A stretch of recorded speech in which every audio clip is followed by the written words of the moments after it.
بيان إلى الرأي العام. اليوم هي الذكرى السنوية لانتصار مقاومة كوباني في يوم 26 من كانون الثاني سنة 2015.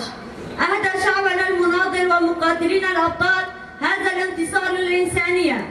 كما يعرف أن مرتزقة داعش الإرهابي في عام 2014 قد وصلت إلى ذروتها، وقد أدخلت الخوف والرعب إلى نفوس السكان المدنيين والدول أيضا. قامت داعش وبأساليبها المروعة بارتكاب مجازر في الكثير من المناطق مخلفة الذعر والخوف فيها. استطاع داعش احتلال الكثير من المدن والبلدات، وأصبح مخيفا لدرجة هروب الجيوش من أمامه بشكل معتاد. عند وصوله لأي مدينة بات مشهد هروب الجيوش أمام داعش معتاد بدون مقاومة تسلم المدن نفسها لداعش. حين كانت داعش في ذروتها قامت في أيلول عام 2014 بالهجوم على كوباني، وهناك كانت بداية نهايتهم. إن مقاومة ونضال كوباني كان من أجل كافة شعوب المنطقة، حيث أصبحت بصيص أمل لكل العالم وخاصة لأجزاء كردستان الأربعة.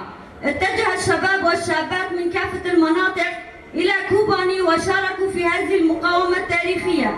بريادة قواتنا قدنا مقاومة بطولية لا مثيل لها، وبحملات تاريخية انتصرت مقاومة كوباني، وتم تحرير المدن والقرى التي احتلها داعش.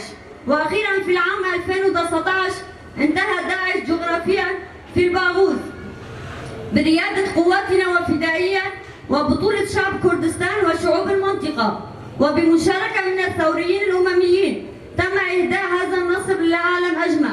لكن نرى اليوم هذا الشعب الذي قاوم داعش وحرر المناطق من إرهابها يتعرض من قبل داعمي وصناع داعش إلى كل أشكال الاحتلال والقتل والتطهير العرقي.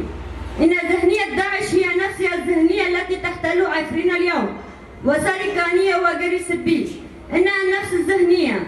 نعلم أن مرتزقة دولة الاحتلال التركية وبأسماء متعددة ومختلفة أغلبهم من حاضنة داعش ومخلفاتها، نجدهم اليوم وبقيادة الدولة التركية المحتلة يثارون من أهل المنطقة.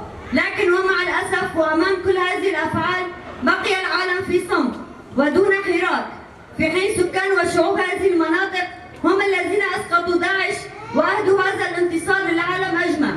يتم تركهم اليوم عرضة للمجازر والتطهير. كيف أن التاريخ لم ينسى انتصار مقاومة كوباني، لن ينسى هذا الصمت أيضا. نحن في مجلس العام للإدارة أحياء الشيخ مقصود والأشرفية وفي ذكرى هذا اليوم المقدس نستذكر شهدائنا الأبطال، ومرة أخرى نؤكد نحن بروح الشعب الثورية الوقوف بوجه كافة أنواع الاحتلال، وبإصرار كبير سندفع من وتيرة مقاومتنا ونحمي شعبنا ووطننا وكافة المقدسات الإنسانية. عاشت مقاومة الشعوب، المجد والخلود للشهداء، الحرية للقائد أبو حلب 26/1/2023. المجلس العام لإدارة أحياء الشيخ مقصود والأشرفية. بيجي برخدانا كوباني، بيجي برخدانا كوباني.